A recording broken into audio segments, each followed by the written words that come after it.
Hey everyone, GameCube with Fries here with another collection video, and this time I'm going to be going through my PS2 collection, sort of moving ahead to some slightly more recent stuff as we get towards the later half of my game collection. So starting off, I have a couple of loose games. First I have Devil May Cry and Taito Legends 2, both. Devil May Cry, I enjoy a lot. I haven't played it in a while. I've never beaten it, but I do want to sort of get around to finishing it one of these days. And Taito Legends 2 is an okay arcade collection. It's got a couple of good games on it, but other than that, there's really nothing that remarkable about it. I also have another case that has Silent Hill 2 and Twisted Metal Head-On, but my sister is borrowing those right now, I think. Both really good games. Capcom Classics collection. And this is a really good arcade collection. It has a bunch of really well-known classic Capcom games. On the cover there's Street Fighter 2, Ghouls and Ghosts. I think Forgotten Worlds is on there somewhere. Yeah, just a bunch of really, really solid arcade games. I like this collection a lot.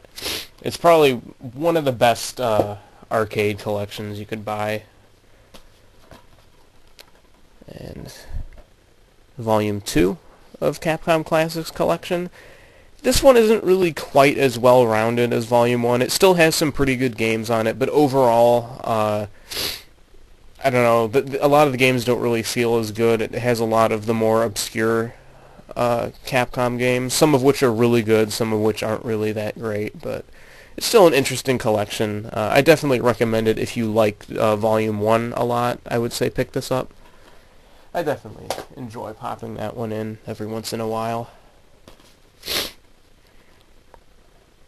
Castlevania, Lament of Innocence. This is kind of an interesting one because it's set up a bit like the other Metroidvania games, but it plays a bit more like something like Devil May Cry. You don't really level up. You just sort of go around and beat up all the enemies. You find your equipment. There are these elemental sub-bosses you can beat to get new powers. It is still very much driven by exploration, and the lack of an RPG element actually does help it in some regards because it moves the game along a bit faster. This is actually one of the shorter Metroidvania-style games in the series. I actually really like this one a lot. This one, on the other hand, Castlevania Curse of Darkness, which is similar to Lament of Innocence in a lot of ways, but first of all, this one does have some action RPG elements. You level up your character. You also have these little summons that follow you around called Innocent Devils, and you have to level them up to improve your own abilities, and this one sort of very quickly becomes a grind fest. You're just going back and forth through these incredibly bland passageways, trying to level up your Innocent Devils to make their abilities better, so you can stand a better chance against some of the other late game bosses. It just, I mean, there is stuff to like. The soundtrack is good. It definitely feels like one of the DS or Game Boy Advance Castlevanias, but the problem is that kind of formula doesn't work in 3D. You have to change it up. It feels like they pretty much took the exact formula of the DS Castlevanias or the Game Boy Advance Castlevanias and just tried to slap it right into a 3D environment, and it is not, the result isn't really that great. Can't really recommend that one too much. Crash Twinsanity, one of the few good Crash games to come out of the post-Naughty Dog era. This one's actually a lot of fun. Instead of just going straight through these sort of linear tunnel levels, the environments are a bit more open. It feels a bit more like Jak and Daxter. It isn't quite as interconnected as Jak and Daxter is, but it definitely has that same kind of feel where you're going through these levels, and it is a bit linear, but there's much more room for exploring and sort of branching out. This is definitely not just one of the better Crash games to come out after Naughty Dog let the series go, but it's actually one of the best Crash games, period. It's surprisingly good.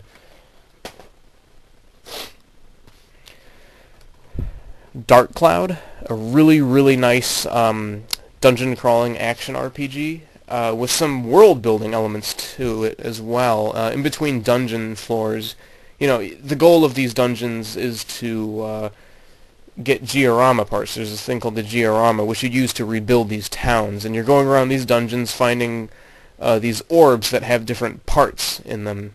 These could be structures or people or whatever, and basically in between dungeon levels you're rebuilding these towns, and you'll get a reward at the end of the area if you build the town and tailor that to the townspeople's specific requests. And that can actually get pretty challenging sometimes, trying to figure out what goes where. And on top of that, it's just a really fun game to play. It is a bit simplistic, and it does get a bit repetitive later on. Some of the later dungeons are pretty underwhelming, but I highly recommend this one if you're into action RPGs, or even if you're not. It's a pretty good entry-level one. Probably one of my favorite games on the system, actually. And here we have Dark Cloud 2, which I still haven't finished. I finished Dark Cloud 1, but I haven't gotten around to finishing this one. There are a lot of things that this game does better than Dark Cloud 1, but there are also a couple of things that it does significantly worse. There are a lot of really weird, gimmicky things included. I don't think the diorama town building aspect is as well done, because some of the requests get really, really specific. Like, you really have to dig into it. You'll spend... It almost feels unbalanced at points. There are certain points of the game, I recall, where I spent actually more time outside of the dungeon trying to figure out these requests and getting everything set up right than I was actually going through the dungeon and progressing. The pacing is really off. I feel like it's a bit less repetitive, though. There are fewer characters to worry about leveling, so it doesn't get quite as monotonous as the first game can sometimes.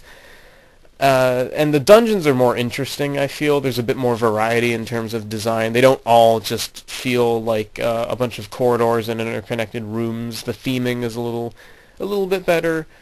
I do think I slightly prefer Dark Cloud 1, but there's still a lot to like about this one. I would say check it out if you like the first one, but don't start with it if you're new to the series. And here we have Gradius 3 and 4, which collects the arcade version of Gradius 3, and Gradius 4, which I believe this was the only console release of Gradius 4 other than Gradius Collection on the PSP. This is a pretty nice collection. These are two of the better Gradius games, but also two of the harder ones. These are very difficult games. I definitely recommend this if you're already into the Gradius series, but I don't know if I could say this is the one to start with.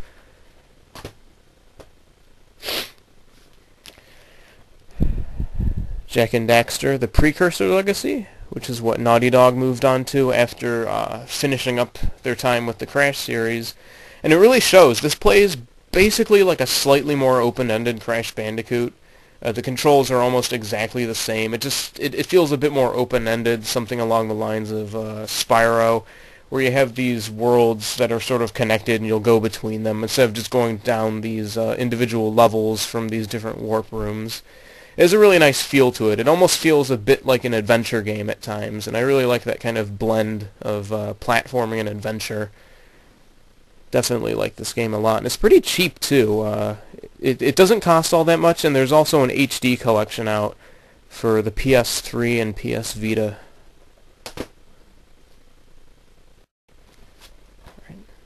Jak 2, which is probably my favorite out of all the Jak and Daxter games. This one introduces some new elements to it. It introduces some light shooting elements. You have these 4 weapons that you'll get throughout the course of the game.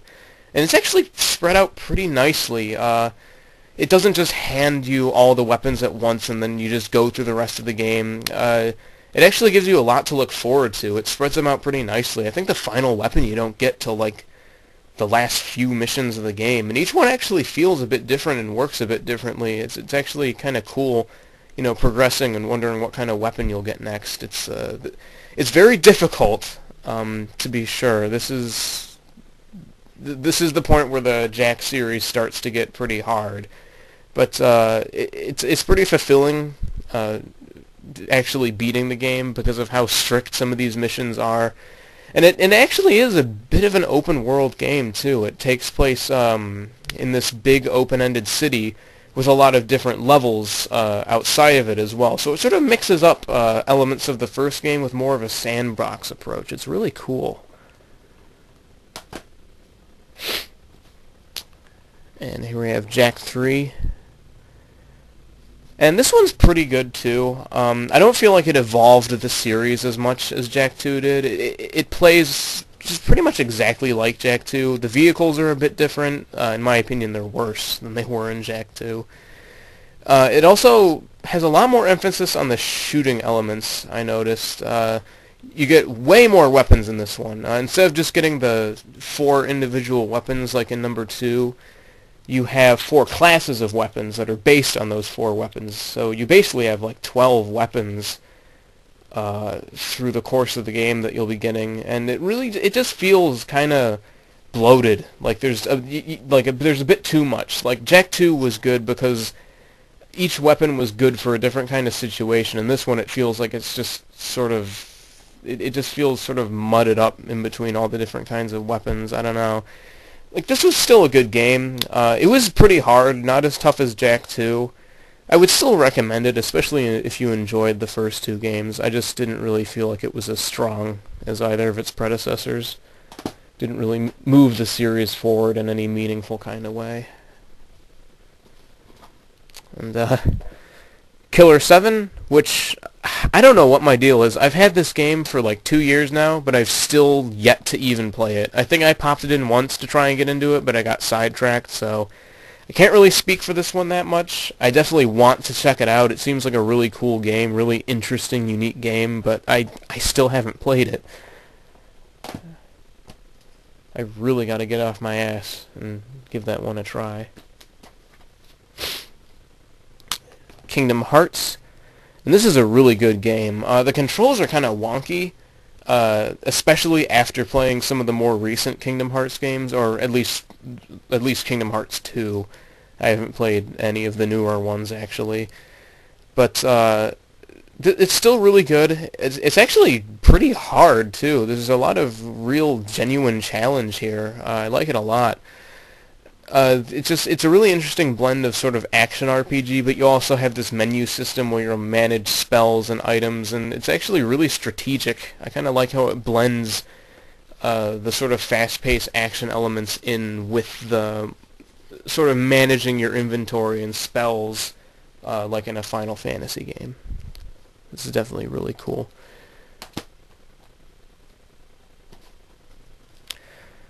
And this is Kingdom Hearts Chain of Memories, which is a remake of the Game Boy Advance game Kingdom Hearts Chain of Memories, basically remade on the Kingdom Hearts 2 engine.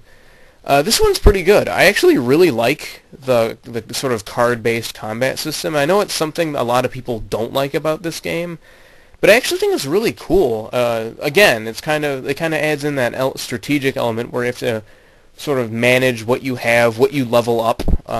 You could do like different builds because with each time you level up, you choose whether to level up your health points, your card points, or learn a new slate, which is like a sort of a combo. You can mix different cards together to make. There's a lot of depth here, and if there's one complaint I have, it's that the sort of randomly generated aspect to it, where you use room cards to create rooms in these sort of the dungeons get really sprawling and long. It actually is kind of a more dungeon crawler kind of take on Kingdom Hearts, and it does get really tedious towards the end. The last area in particular is excruciatingly boring, but other than that, it's actually really fun. The game gets a lot of shit. And here we have Kingdom Hearts 2. And I remember when I first played this, I actually liked this a lot better than Kingdom Hearts 1, but playing it now, there's a lot I don't really like about it. It's still a really good game, but they remove a lot of mechanics. Like, they remove the dodge roll, which throws me off a lot, because that was sort of my main thing that I would use in Kingdom Hearts 1 and Chain of Memories. In this one, the combat feels a bit more fast-paced, but at the same time it feels more clumsy due to the lack of a dodge. I know they added it back in Final Mix. It's actually one of the reasons I'm going to get Kingdom Hearts 2.5 when it comes out. So we'll see. Maybe my opinion on this game will change then, but the initial version, while good, it doesn't really measure up to the first game. Story's also really convoluted. It gets super weird.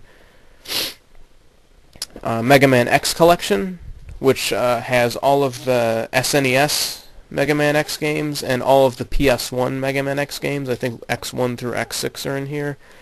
I haven't played this in a long time. I've never been any good at Mega Man X. I don't know. I need to try and get back into it again. I've always found the controls really difficult to master. Even though they're not even that hard to control. I don't know. I've never been any good at it. It's still really good, though. I don't know. I gotta set some time aside for that one at some point. Here we have Ratchet & Clank, which is the next project that Insomniac worked on after they finished the initial Spyro games. And this is pretty good. The mechanics are a bit clunky, a bit floaty. For a game that puts so much emphasis on having weapons in it, having guns in it, the shooting mechanics don't really work that well. You have to kind of position yourself so you get a lock on whichever enemy you're trying to hit. And even then, there's no guarantee that your weapon is actually going to hit. They have this really weird tendency to sort of curve around enemies and miss, even though you're pointing at them. And the platforming is a little floaty. I don't know. Like, this is an alright game, but I didn't like this one a whole lot. I finished it. I played it all the way through. I wasn't overly impressed. Now this, on the other hand, Ratchet & Clank 2 Going Commando fixes pretty much every issue that I had with Ratchet & Clank 1. The mechanics are a lot tighter. The shooting actually works. It's a lot more satisfying to control. Everything about the game just feels better. My one gripe is that it kind of suffers from... This is a problem that just games in general from this era seem to have had, like Ratchet & Clank 1 and the Jak and Daxter games. The difficulty is kind of uneven.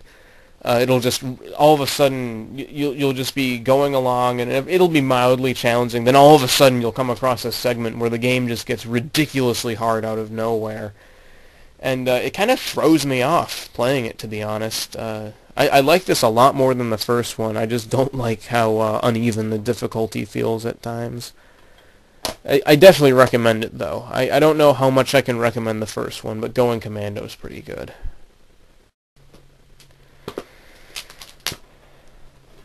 And continuing with the Ratchet & Clank games, Ratchet & Clank Up Your Arsenal. This is the best Ratchet & Clank that I've played, because it combines the superior mechanics and the sort of almost light RPG system to the weapons that the second game had, but it also smooths out the difficulty curve. Like, this one still has its spikes here and there, but this probably has the most even difficulty out of any Ratchet & Clank that I've played. I consistently enjoyed this one a lot. I feel like like each game got progressively better, and this one ironed out all the issues I had with the first two. I've never beaten it. I will admit I kind of stopped once I hit the final boss because I was having a lot of trouble, but I did definitely enjoy this one a lot because the second game fixed the clunkier mechanics from the first one. And then this one kind of goes back and smooths out the difficulty so that it's still challenging without really jumping up at random points like the second game tends to do. And I also have here Ratchet Deadlocked, which is another game I've yet to play. I was gonna jump into this after I finished Up Your Arsenal, but I never finished that one, and I kind of burned myself out on Ratchet & Clank at the time, so one of these days I'll get around to playing this. Definitely seems like an interesting take on the usual gameplay. Shin Megami Tensei Nocturne. And this is, in Japan, this is Shin Megami Tensei 3. It's the third game in the mainline series. I haven't really gotten super into this one. The Shin Megami Tensei games kind of require a lot of dedication to get into. They're very, very difficult turn-based RPGs. This one in particular being one of the hardest. This is one of the few games where I actually bought the strategy guide for it, and I really don't buy strategy guides anymore. This is a pretty cool game. I first got into the series with Shin Megami Tensei 4 on the 3DS, and I decided to check this one out afterwards, and I like it a lot. I just haven't really been able to get too far in it. It really requires a lot of dedication to get into. I like the combat system a lot, though. And we have Shin Megami Tensei Digital Devil Saga, which I actually enjoyed a lot more than Nocturne. Even though it is a bit more linear and a bit more forgiving, there's still some definite challenge here. It kind of feels like a sort of SMT spin on something like Final Fantasy, where you just have this preset party, but you still have customization over some of the abilities they learn, and you actually do still have to sort of plan in advance for some of the tougher boss fights. So in that way, it definitely feels like an SMT game. I haven't really beaten this one, but I definitely got more into it than I did Nocturne. I found this a bit more accessible, and in a lot of ways, it actually kind of reminded me of 4 on the 3DS. One of these days, I got to get around to finishing that. And I also have Digital Devil Saga 2, which I haven't started because I wanted to finish 1 first. I just got them at the same time. So again, one day I'll find the time. I just don't have much time to really invest in JRPGs anymore. This is the first volume of Taito Legends, and again, like Volume 2, there are some really good arcade games on here, but then again, there are also a lot of really unremarkable ones, so can't really recommend it a whole lot unless you're super into old arcade games, but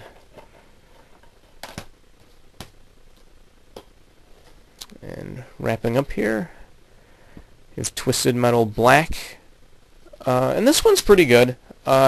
After Twisted Metal 3 and 4, they got the original development team back on board for Twisted Metal Black, and I think every Twisted Metal game since. And this one's pretty good. I don't like it quite as much as some of the classic ones, but I still enjoy it. It just has this very sort of grim, sort of grayish-brown color palette, which is what they were going for. They were trying to make a sort of darker take on Twisted Metal, but I don't think it really works here. It's a good game, though. I definitely say if you're a fan of the series, check it out. You'll probably enjoy it. I know I did.